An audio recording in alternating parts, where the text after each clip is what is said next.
अस्सलाम वालेकुम, मैं हूं मदीहा और आप देख रहे हैं channel just Madiha Urdu recipes. आज हम बनाने वाले हैं सवैयों से बहुत ही मज़ेदार रेसिपी जस्ट लाइक बगलावा। बगलावा किसको नहीं पसंद, बनाना बहुत मुश्किल है लेकिन हम बनाएंगे इसको उसी टेस्ट के साथ सवैयों से। बहुत ही इजी और 10 मिनट में बनने वाली रेसिपी है और इसमें सिर्फ़ और सिर्फ 3 इंग्रेडिएंट्स की ज़रूरत है। रेसिपी स्टार्ट करते हैं। बिस्मिल्लाहिर्रहमानिर्रहीम। सबसे पहले मैं ले रही हूँ कोई भी किस्म की आप 2 सवैयों के पैकेट ले लें और उसको थोड़ा सा अपने हाथों से क्रश कर लें और बाकी उसको फिर हम बाउल में निकालेंगे और अच्छे से उसको अपने हाथों से हम तोड़ लेंगे। साइज़ में बहुत छोटा करना है ताकि हमें फिर रोस्ट करने में आसानी हो।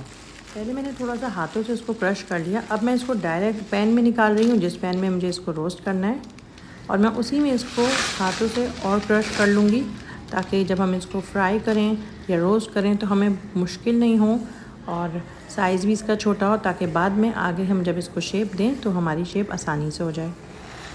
अगर आपको मीठे का शौक़ है तो ये रेसिपी आपके लिए बेस्ट रेसिपी है क्योंकि इसमें ज़्यादा टाइम भी नहीं लगता है और आपकी मीठे की क्रेविंग भी पूरी हो जाती है। इसकी शेप भी इतनी प्यारी आती है टेस्ट के साथ साथ कि हम इसको दावतों में, ईद पे या कभी भी हम इसको बना के सर्व कर सकते हैं और ये सबको बहुत पसंद आती है। चूल्हा जला लिया है मैंने हल्की आंच पे। अब साथ में मैं इसमें मक्खन ऐड कर रही हूँ।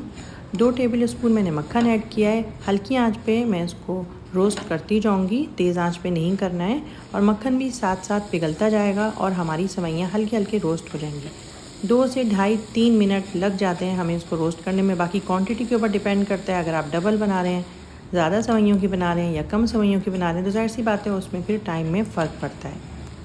सवैयाँ मेरी रोस्ट हो गई हैं और बहुत प्यारी प्यारी खुशबू भी आने लगी है।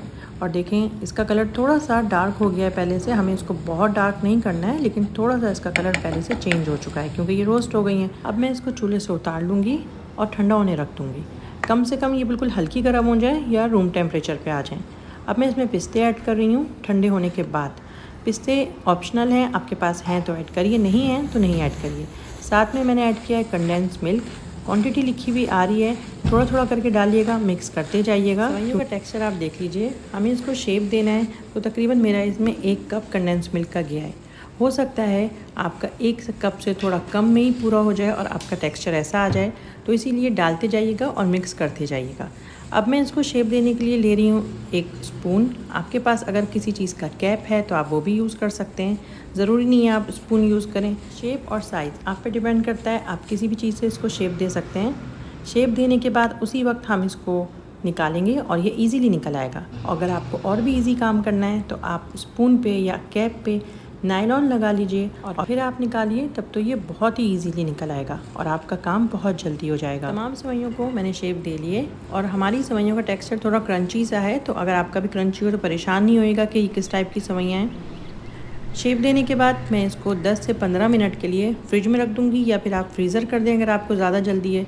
10 मिनट के लिए आप इसको फ्रीज़र कर दीजिए और उसके ऊपर दोबारा से पिस्ते या कोई भी आपके पास नट्स हैं वो आप इसके ऊपर स्प्रिंकल करिए और इसको सर्व करिए। बहुत ही मज़ेदार और इजी रेसिपी है और बहुत ही क्रंची है, जस्ट लाइक बगलावा मैंने आपको बताया था।